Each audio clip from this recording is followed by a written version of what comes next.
¿Qué tal? Buenas. Vamos a empezar la sesión.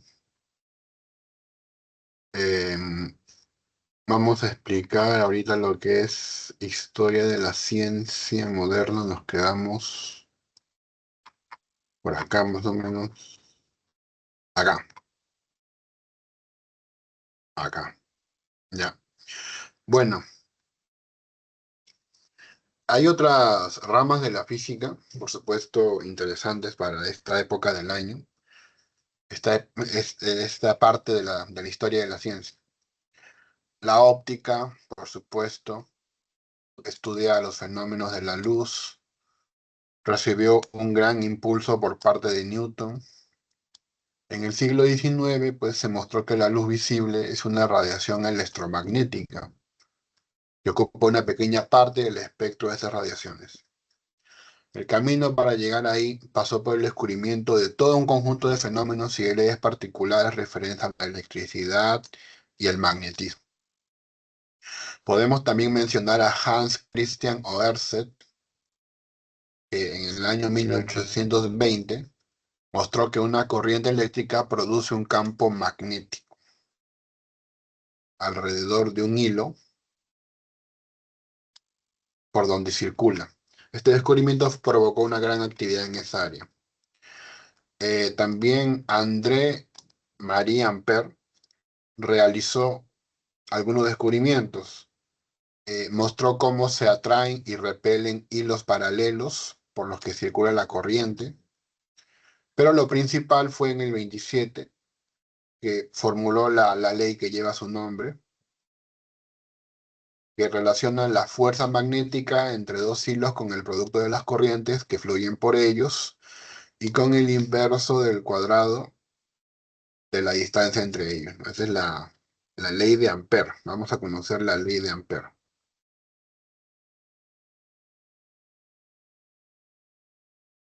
Ah,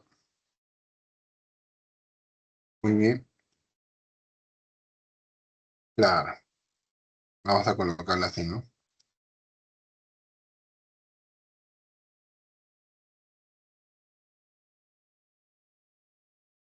Ya está. Esta de acá, ¿no? Muy bien. Ujú.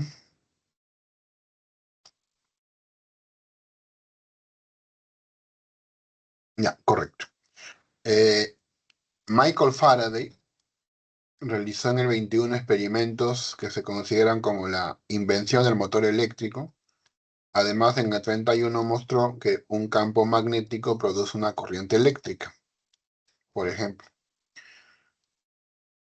Y usando en ese contexto su idea de líneas de campos y fuerzas, creó la teoría clásica de campos.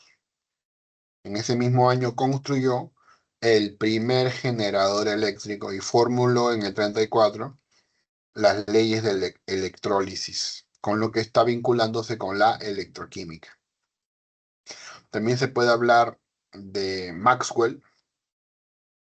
En el 64 formuló las ecuaciones básicas que constituyen la teoría del electromagnetismo, lo cual consolidó esa disciplina e hizo posibles las aplicaciones prácticas que se encuentran en la base de muchos avances.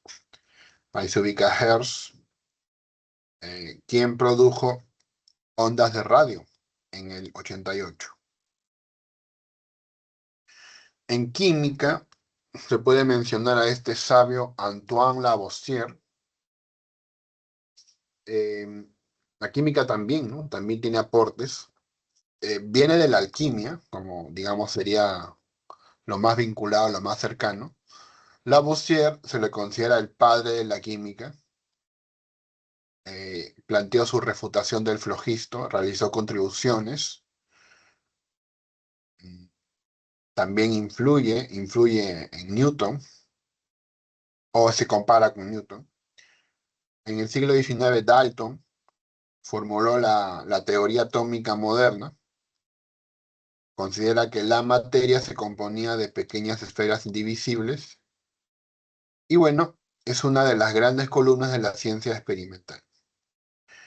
Vamos a volver acá al tema de la medicina, que también es importante en esta época de la historia. Morgagni fue un médico anatomista italiano considerado el padre de la anatomía patológica moderna.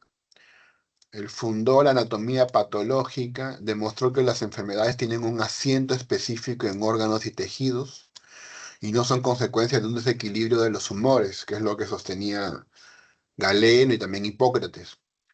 Relacionó los síntomas clínicos con lesiones observadas en las autopsias. Comparó signos y síntomas que presentaban los pacientes en vida con los hallazgos encontrados después de la muerte, estableciendo una correlación anatomoclínica. Publicó su obra, en la que reunió 700 historias clínicas y autopsias, convirtiéndose en uno de los textos fundamentales.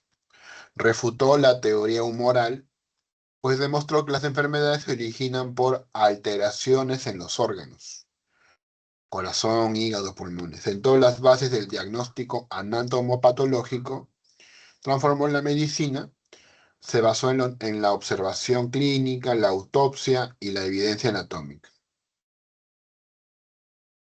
Ya luego prepara el camino para otros investigadores, sobre todo el tema de la patología celular. Entonces, el padre de la anatomía patológica es Morgagni.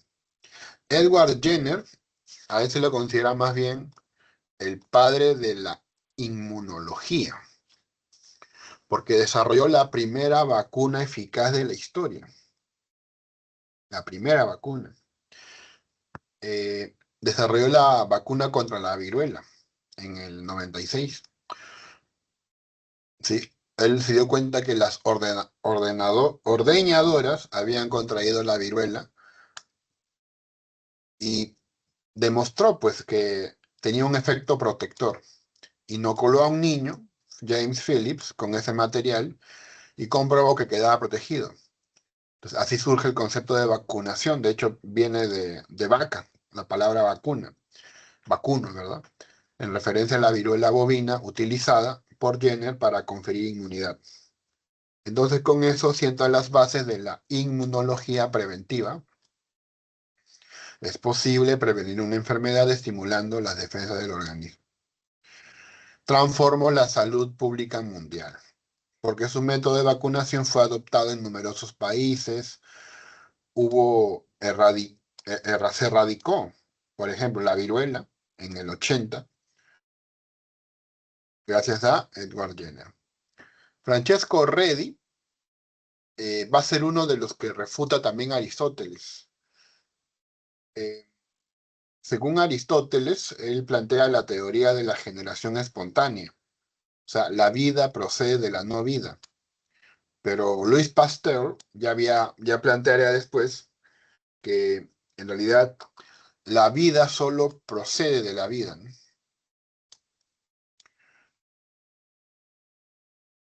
Esta es la postura de la biogénesis. Diseñaron experimentos y tuvo que descubrirse que, por ejemplo, eh, los gusanos que se hallaban en algunos tubos de ensayo, en realidad eran larvas que se desarrollaban en crisálidas. Claro, o sea, este es el que ven en la imagen, ¿no? Eh, ¿Por qué a la carne en putrefacción le crecen gusanos? No, no es que le crezcan gusanos, eran huevos que ponían ahí las moscas. Entonces, cuando tapas el orificio, ya no entran las moscas, ya no salen esos gusanos. Eh, Luego, a esto se le atribuye a Reddy, ¿no? Quien trató de demostrar que las larvas que parecían surgir de la carne putrefacta no eran tales, sino el resultado de los huevos puestos por las moscas. Lamarck, importante también, eh, fue el primero en usar la palabra biología como ciencias de la vida y también acuñó la palabra invertebrado. Escribió un libro muy influyente. Sobre muchas cosas también escribió, meteorología, por ejemplo, pero planteó su teoría de la evolución en su libro Filosofía Zoológica. Para él, los órganos adquieren o se pierden, se adquieren o se pierden como consecuencia del uso y desuso, ¿no? El famoso ejemplito de la jirafa, ¿no? ¿Por qué estira la jirafa su cuello? Porque constantemente lo usa. Entonces, esa es la teoría que se aceptaba. Entonces, un herbívoro que estire el cuello para alcanzar ramas altas logrará que éste se alargue y tras varias generaciones de transmitir esta característica a sus descendientes, se tendría una jirafa. Entonces, em, herencia de los caracteres adquiridos, se llama así su propuesta. Cuvier va a ser un estudioso también, plantea la concepción funcional del organismo, sostiene que, eh, por ejemplo, ¿no? Las grandes funciones fisiológicas permanecen en la diversidad de especies. Entonces plantea acá una correlación. Aquí se habla de anatomía comparada y también de paleontología. Por ejemplo, para ser un predador se requiere un cierto tipo de diente, un cierto tubo digestivo capaz de digerir carne, por ejemplo, de asimilar la carne, y miembros que permitan una locomoción adaptada. Entonces, este razonamiento es el que plantea Cuvier. Clasifica el reino animal desde el punto de vista estructural o morfológico. Eso es lo interesante. Y importante también que defendió el principio según el cual, teniendo en cuenta los datos proporcionados por anatomía comparada, los animales debían ser agrupados en cuatro planes, vertebrados, en cuatro grupos, vertebrados, moluscos, articulados y radiados. Es una primera clasificación. Cada uno de estos se definía por una disposición particular de los sistemas esenciales. Se habla de los núcleos vitales, el cerebro, el aparato circulatorio, y el resto de los órganos puede variar dentro de cada plan corporal, siempre respetando el principio de correlación. Entonces, Cuvier planteó esto, aquí una imagen interesante, ¿no? Básicamente, el estudio del cuerpo animal para entender sus funciones. Él se oponía al gradualismo, que se consideraban que estos planes eran irreductibles entre sí, ¿no? Estos grupos. Cuvier sostuvo en la paleontología una posición interesante. Como él razona cómo debería ser el animal si es que consume tal o cual alimento, con eso reconstruye los esqueletos completos de los fósiles. Entonces imagina, pues, si ese animal comía carne, qué tipo de cara o qué tipo de músculos o qué tipo de esqueleto debía tener. Cuvier elaboró entonces, por ejemplo, una historia de la Tierra. Él era fijista, consideraba que, em, por ejemplo, las especies no cambian. Y el catastrofismo también implica que está en constante movimiento. Entonces, concibió la historia geológica como una historia puntuada por revoluciones. Han habido cambios, han habido procesos de cambios. Se extinguen especies en esos procesos porque no se adaptan.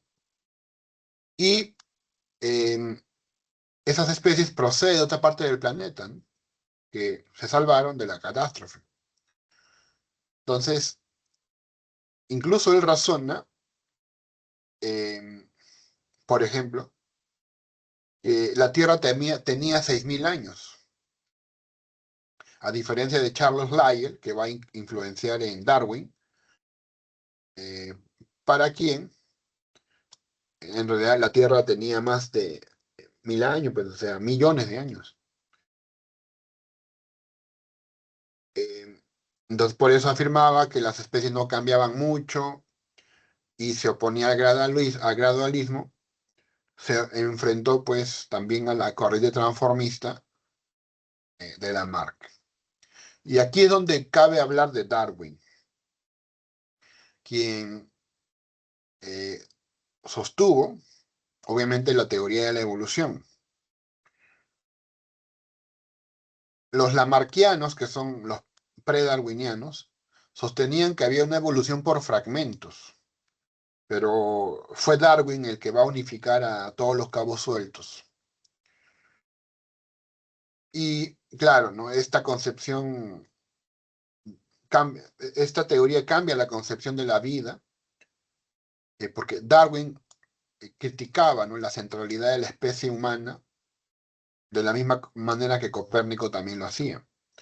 Con Darwin, el hombre se convierte en una especie más, no es la especie central. Entonces, Darwin se basa en Charles Lyell, por ejemplo. Para Darwin, las especies orgánicas provienen por evolución o por transformación de un solo organismo primitivo o de unos pocos organismos. ¿Por qué se da esta evolución? Porque la vida en la Tierra en años es inmensa. La reproducción se da masivamente y hay variaciones aleatorias. Entonces, Darwin descubrió en su viaje en el Beagle el texto de Charles Lyell. Para él, en realidad, la historia de la Tierra se explica recurriendo a fuerzas geológicas que están activas, que modelan la superficie de la Tierra y que hoy siguen actuando. Aluviones, los volcanes, las lluvias. Y si están pasando hoy es porque antes pasaron los grandes cambios geológicos. Y él calcula más o menos unos 6.500 millones de años que han habido cambios en la Tierra, bueno, sobre todo hace 4.600 millones de años.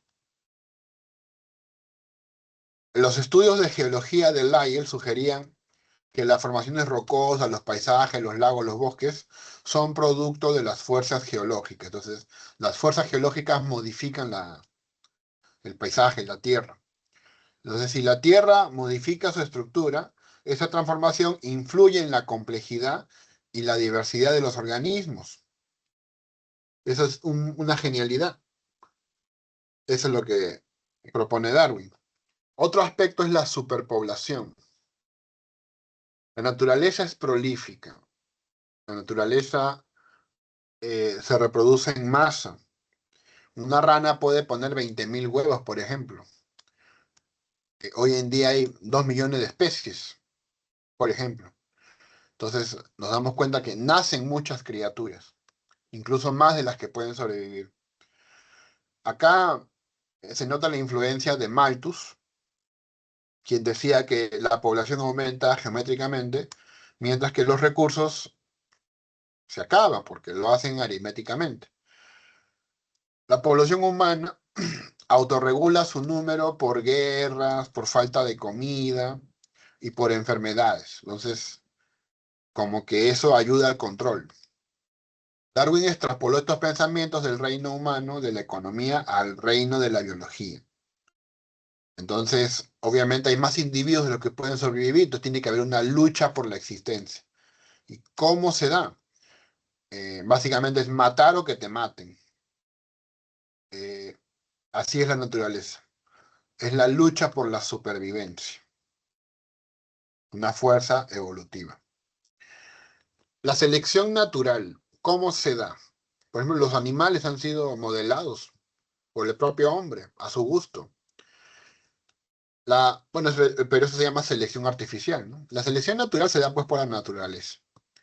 Los seres vivos buscan sobrevivir en un mundo que ofrece peligros, que amenazan su existencia. Entonces ahí se manifiesta una adaptación. Se acostumbra al clima, al ambiente, a los alimentos, a los ecosistemas. Por eso es que las especies triunfan, ¿no? Porque se adaptan a ese sistema. Entonces, sobreviven los mejor adaptados. Esa es la idea.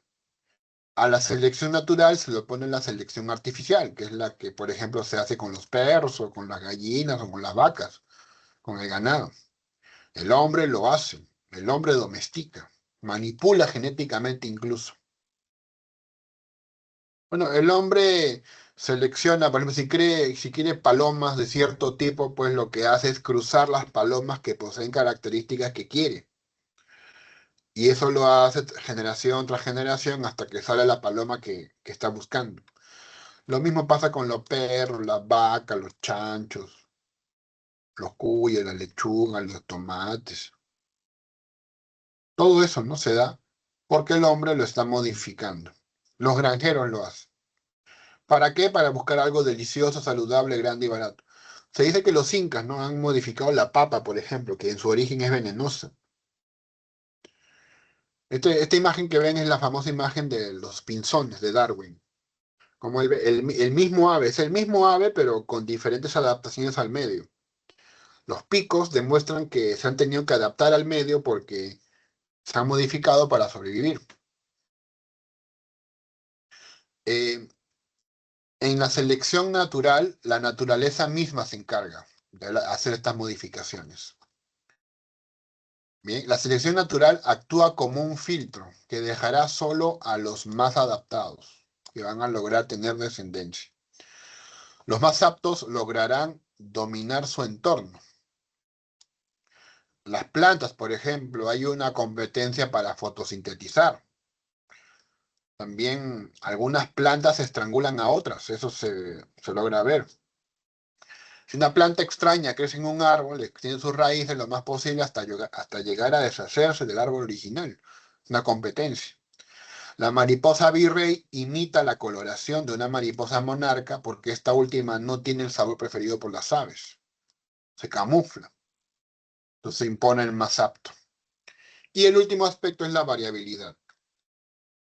Eh, el pez, luego el pez dio lugar a los anfibios, luego los reptiles, luego las aves y finalmente los mamíferos, ¿no? Está, más o menos es la cadena evolutiva que se maneja.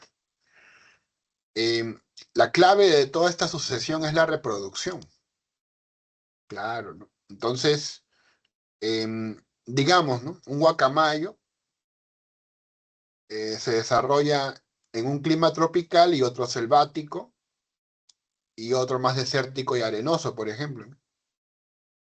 Entonces, se especializan tanto en sus territorios que ya incluso no pueden aparearse con el grupo original. Son una nueva especie. Entonces, estos factores determinantes del ecosistema son los que ocasionan los cambios en los seres vivos. Por eso es que hay animales en tales zonas y no hay animales en otras zonas. La selección natural eh, se manifiesta pues cuando solamente sobreviven los más fuertes, los más aptos. Las piedras son una prueba de esto. Las especies que no han podido evolucionar se estapan en las rocas. Como este animal, ¿no? Que si no me equivoco es un trilobite. Ah, vamos a ver. Se llama trilobite, me parece. Es un trilobite. ¿Ya?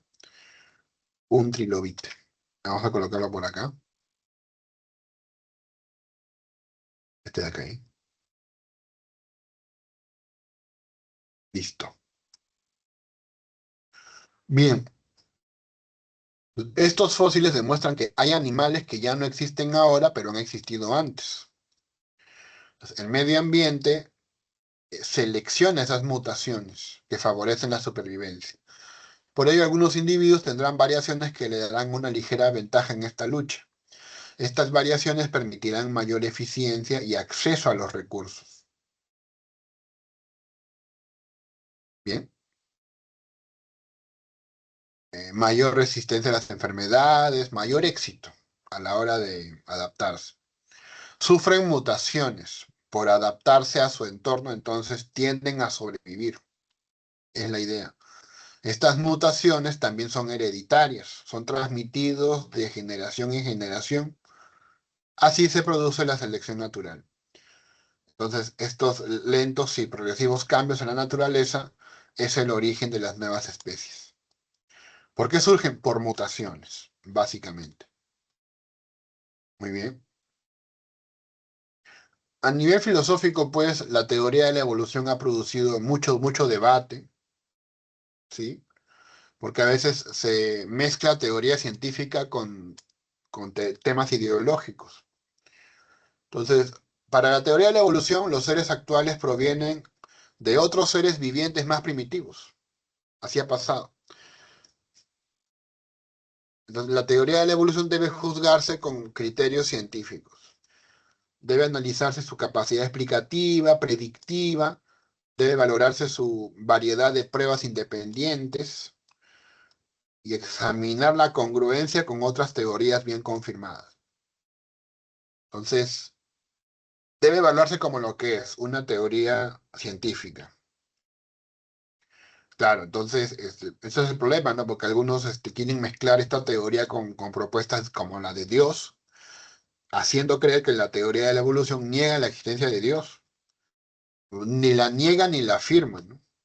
Ni la niega ni la afirma. No, no puede hablar sobre eso, porque Dios no es un tema científico, en sentido estricto. Gregor Mendel va a ser quien va a complementar el trabajo de Darwin. Él, famoso es por su experimento con las arvejitas, ¿no? Aunque en su época no le prestaron mucha atención. Claro, estos caracteres, ¿no? Eh, recesivo, dominante, por ejemplo. Bueno, con los guisantes hace un experimento que se va a manifestar luego en las famosas leyes de la herencia, primera, segunda y tercera ley de Mendel. La ley de una enfermedad que plantea que el tipo hereditario de la prole no es intermedio entre los tipos de los padres, sino que en él predomina en el de uno u otro. Hay una característica dominante en la idea. Esa es la cuestión. La segunda ley, la segregación independiente, la característica del otro progenitor, la llamada característica recesiva, se puede manifestar en otras generaciones. No se manifiesta ahora, pero se puede manifestar después. Digamos, tener ojos azules, ¿no? Podría, si tú tienes ojos azules y tu pareja tiene ojos marrones, tal vez los marrones sean más dominantes, pero el recesivo podría manifestarse, ¿no? Ojos azules tal vez en los nietos, tal vez, podría pasar. Y la tercera ley de Mendel, que se manifiesta la combinación de los genes, transmisión independiente de los genes. Entonces, las características puras de cada variedad se transmiten a la siguiente generación de forma independiente, siguiendo las dos primeras leyes. Bien. Hay otros importantes científicos de esta época, como Claude Bernard, volvemos a la medicina, francés, padre de la medicina experimental. Claro, él estableció que el conocimiento médico debe basarse en la observación, en el planteamiento de hipótesis. Él habló del llamado medio interno. Sostiene que el organismo mantiene condiciones internas relativamente constantes, cosa que después se va a vincular con la homeostasis. También demostró que el hígado tiene que ver con el glucógeno, claro, almacena glucógeno y puede producir glucosa, por ejemplo. También aportó investigaciones sobre el sistema nervioso, por supuesto. También usó el método científico en fisiología y publicó un texto relevante que es el tema de la medicina experimental. A él se le conoce, ya saben, como el padre de la medicina experimental. John Snow. Es importante este señor porque está vinculado con estudios de epidemias. John Snow. Él demostró que el cólera se transmitía por agua contaminada, por ejemplo. El agua también puede contener un agente patógeno que luego se identificó, pero él dijo que él es el primero en detectar eso. Investigó una epidemia en Londres, ¿no? Aquí está la explicación. Durante la cólera que hubo en Londres, observó que la mayoría, John Snow, que la mayoría de los enfermos obtenían agua de una bomba de Broad Street. Posteriormente comparó estos casos con personas que usaban otras fuentes de agua y comprobó que apenas presentaban la enfermedad. Asimismo, comprobó que estudió la incidencia del cólera entre usuarios de distintas compañías de abastecimiento de agua y encontró diferencias significativas en la frecuencia de la enfermedad. Al combinar la presencia del cólera cuando existía un determinado suministro de agua con su ausencia cuando éste no estaba presente, concluyó que el cólera se transmitía por el agua y que en el brote del Soho la bomba de Broad Street es la fuente de la infección.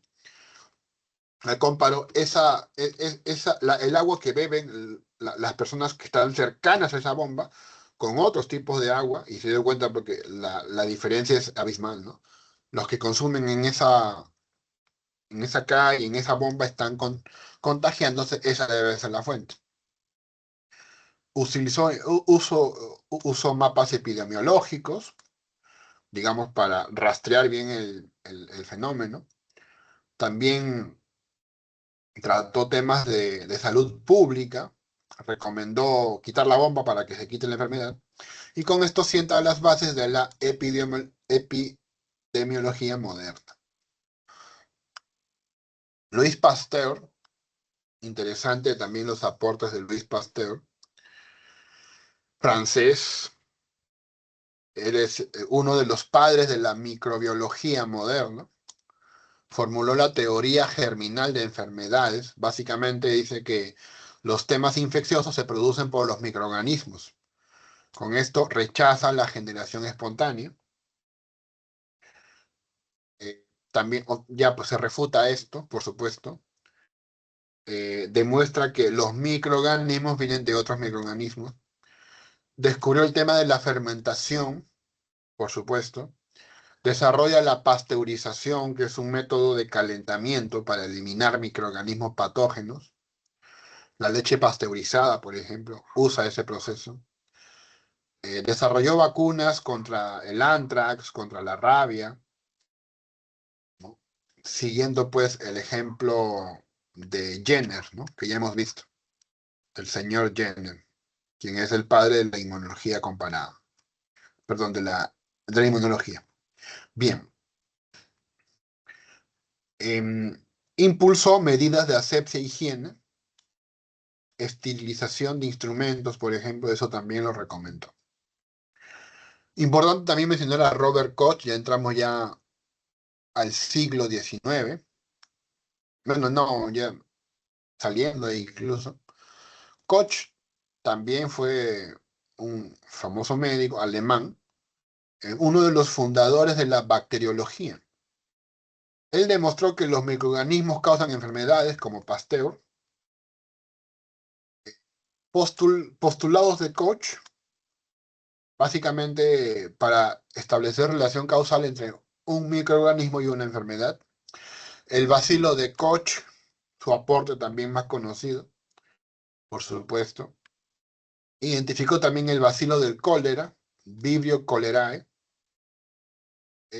También el carbunco sostuvo que es causado por la bacteria Bacillus anthracis. Perfeccionó técnicas de cultivo bacteriano y introdujo métodos de tinción y técnicas de laboratorio. Ahí está. Ya para ir terminando, vamos a ver algunos peruanos que también son importantes para esta época. Todos son modernos, ya algunos del siglo XIX también, pero en su mayoría modernos. Este es Pedro Peralta Ibarnuevo, fue un ingeniero mayor del reino, que es en realidad máxima autoridad técnica del virreinato, ingeniería militar y obras públicas, responsable de planificar y asesorar la construcción y defensa de principales infraestructuras. Impulsó las matemáticas y la astronomía en el virreinato. Fue cosmógrafo mayor del reino. Realizó observaciones astronómicas originales, el paso de un cometa, por ejemplo. Analizó su movimiento, su trayectoria. Discutió la hipótesis de la periodicidad de los cometas, por ejemplo. Discutió con Cassini, que en ese momento, digamos, era un especialista de la época.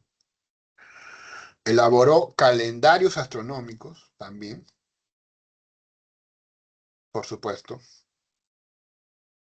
Difundió el conocimiento científico moderno, matemáticas, física, astronomía. Difundió ese tipo de conocimientos. Participó en una expedición geodésica francesa, franco-española. Claro, entonces El objetivo era medir un arco del meridiano terrestre cerca del Ecuador para determinar la forma de la Tierra. Realizó también aportes a la ingeniería. Por ejemplo, a ver, está el tema de, a ver,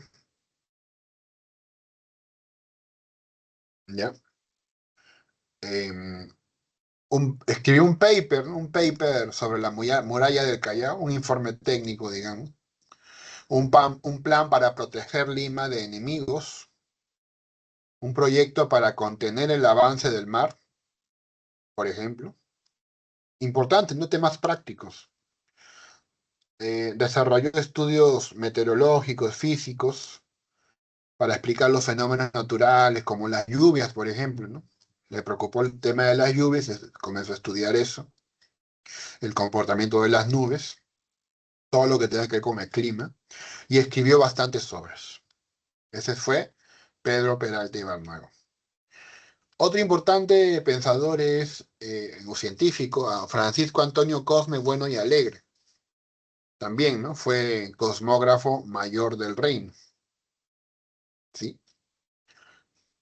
En este caso, es un funcionario científico encargado de los estudios de geografía, cartografía, astronomía, meteorología y navegación del virreinato, ¿sí? Muy bien. Claro, un cargo que también tenía, ¿no? Em, Pedro Peralta Ibarnuevo. Ahí está. Em, Fue difusor de la ciencia moderna y la física de Newton. Difunde a Newton. Muy bien. Claro, todo lo que es la ciencia basada en la observación, experimentación y razonamiento. Eh, Publicó importantes obras, sobre todo temas de observaciones astronómicas. También estudia las epidemias. Propuso que la mosca Fletomus, que ahí la ven, era responsable de transmitir enfermedades como leishmaniasis y bartolenosis, por ejemplo, ¿no? Impulsó la geografía médica del Perú, la geografía, claro, para ver cómo las enfermedades se distribuían en diferentes regiones y eso se vinculaba con el clima. Algo que la gente hace cuando piensa en el dengue, por ejemplo, ¿no? Y el dengue tiene que ver con el zancudo y el zancudo solamente anida en ciertos climas. Inició el estudio del clima en el país, registró las temperaturas, hizo mediciones diarias, muy bien. También estudió temas como la presión atmosférica, los vientos, qué tanta agua hay en el aire. También le interesó el tema de volar, si se puede volar como los seres, como los pájaros. Tuvo aportes en farmacología, por ejemplo, investigó la quina y también promovió la inocución preventiva de la viruela, por supuesto. También redactó o tuvo estudios geográficos y formó una escuela, llegó a ser maestro de Hipólito Nono, a quien también veremos. Siguiente, José Eusebio de Llano Zapata. También importante para la época, promovió el método científico basado en la observación. Aquí la observación es clave para tener conocimientos. Estudió fenómenos en el Perú, los cometas, la meteorología, los terremotos, el clima, el aire, la salubridad. Investigó el terremoto de Lima del 46. Ujú. Lo comparó con el de Lisboa del 55. Impulsó el estudio de recursos naturales, claro, minerales, fósiles, volcanes, aguas termales. Investiga lo que tiene que ofrecer los recursos del Perú. También geografía, le interesa esto. Por supuesto, difunde el conocimiento peruano en Europa, se estableció en Cádiz y comenzó a difundir el conocimiento del Perú y América, dando a conocer estas novedades. Promovió la educación, las bibliotecas públicas y contribuyó a la historia científica del Perú también. O sea, hizo una síntesis histórica y geográfica del país muy didáctico. Ahora sí llegamos, ¿no?, al discípulo de Cosme, ¿no?, que fue el señor Hipólito Unanue. ¿Qué contribución tuvo él? Una parte de ser un prócer, impulsó la modernización de la educación médica, por ejemplo. La enseñanza se hacía con disección anatómica, con cadáveres. La Escuela de Medicina de San Fernando fue fundada por él, por ejemplo. Organizó conferencias donde los médicos y cirujanos analizaban casos reales. Era una forma de enseñanza. Desarrolló la medicina climática, por ejemplo, en su famoso texto este de acá, ¿no?, Observaciones sobre el clima de Lima. Investiga temas de también la relación que hay, ¿no?, entre el clima y la salud humana. Impulsó la vacuna contra la viruela, también. Promovió la salud pública, medidas sanitarias, temas, por ejemplo, como alcantarillado, el primer cementerio.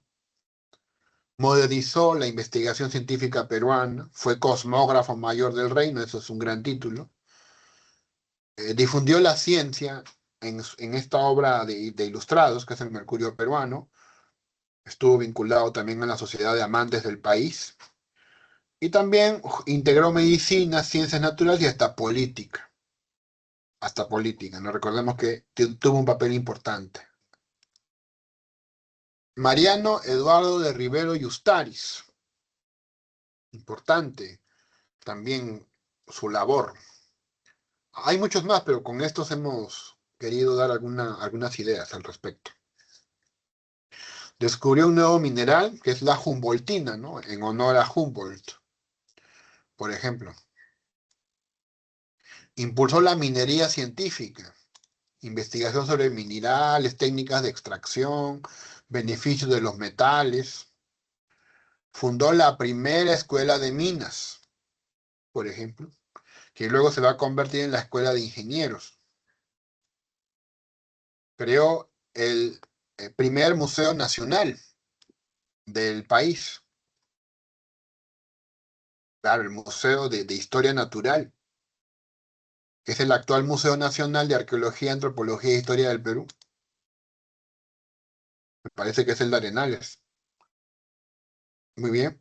Promovió la investigación científica, publicaba textos, le interesó el tema del guano,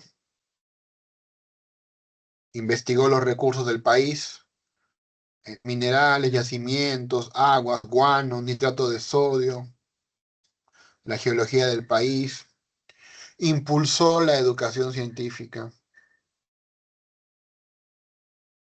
investigó el patrimonio arqueológico peruano,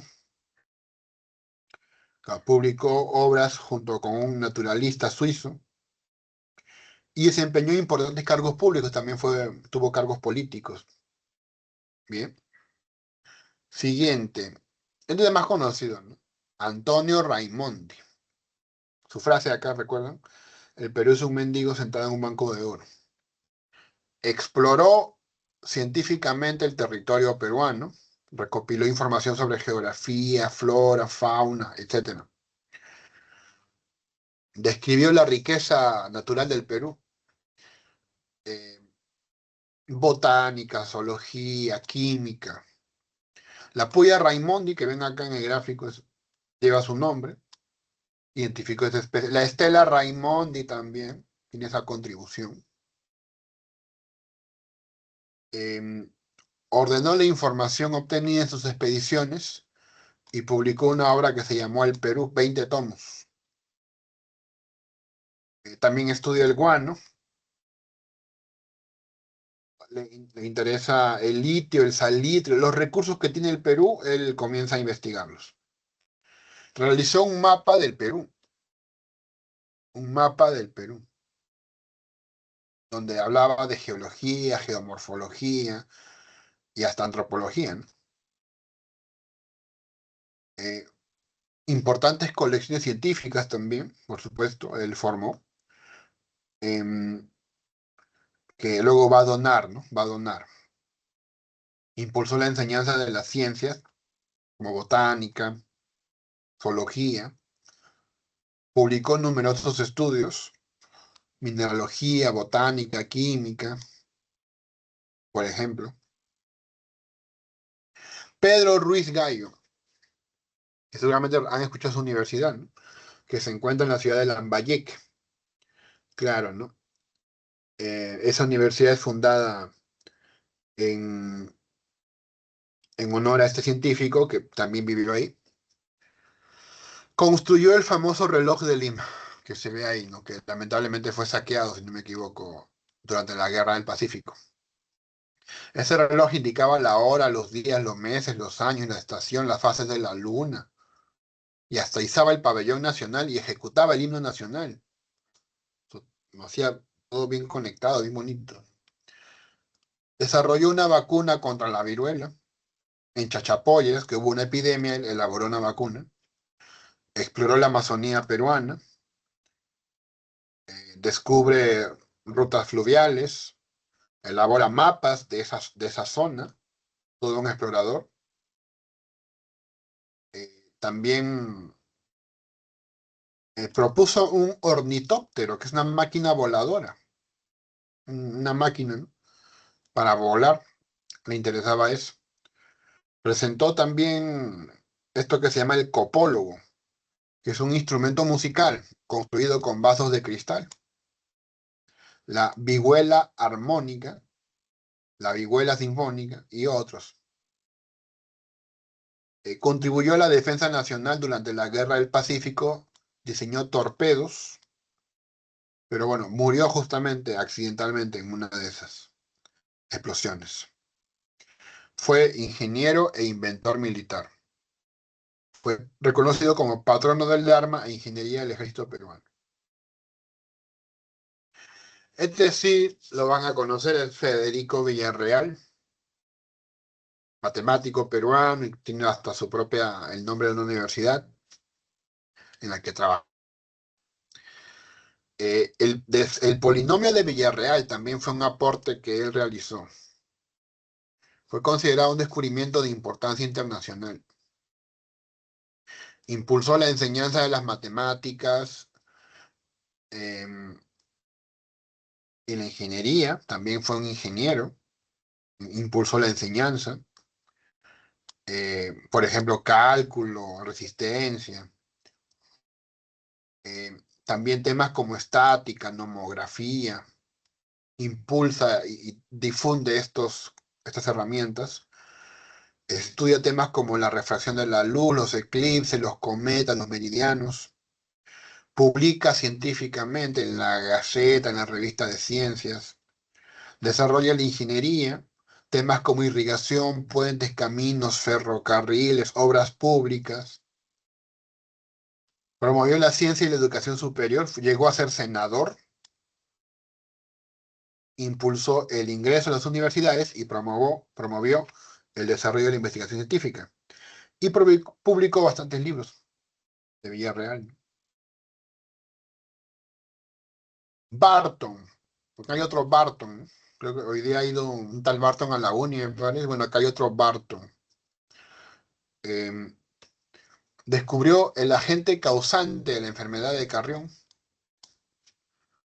Entonces, aisló la bacteria responsable de la fiebre de la orolla, por ejemplo. Eh, y esta bacteria estaba en la sangre de los pacientes. Entonces, describió que este bacilo se encontraba en los glóbulos rojos. Esto fue confirmado a nivel internacional en la Universidad de Harvard posteriormente. Reconoció la validez de sus investigaciones y la llamó en su honor Bartonella, ¿no? Basiliformis, en honor a Barton. Estudió la enfermedad de Carrión, la fiebre de Loroya, la fiebre de Malta. Impulsó la bacteriología clínica en el Hospital Guadalupe del Callao. Aplicó técnicas microbiológicas. Representó al Perú en el ámbito científico internacional. Viajó a Edimburgo, a Londres, ¿no? por medicina tropical. Y recibió importantes reconocimientos como la Orden del Sol, presidente de la Academia Nacional de Ciencias, Academia Nacional de Medicina Peruana, y hasta doctor honoris causa por San Marcos. Y el último, pero no el menos importante, Pedro Paulet. Hasta la NASA influía a él, ¿no? Eh, él fue pionero de la aviación.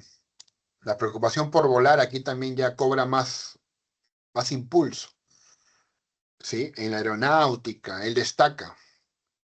Diseñó el primer motor combustible líquido.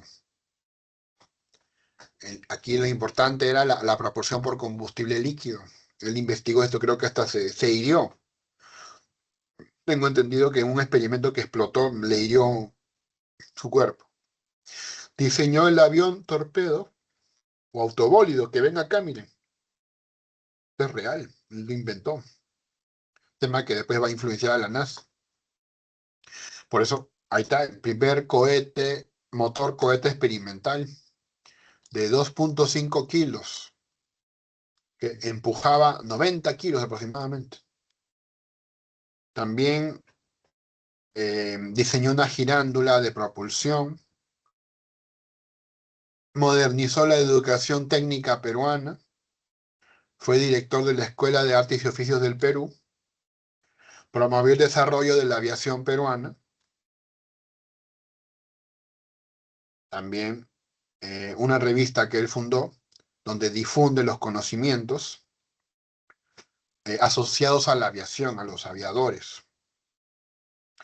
Impulsó el desarrollo científico y tecnológico del Perú, también fue diplomático, y bueno, la radiotelegrafía, por ejemplo, le interesó, y obtuvo reconocimiento internacional, tanto de europeos como norteamericanos, reconocieron su trabajo como precursor de la cohetería moderna y primer ingeniero agroespacial, uno de los orgullos del Perú, Pedro Paulet, ¿de acuerdo?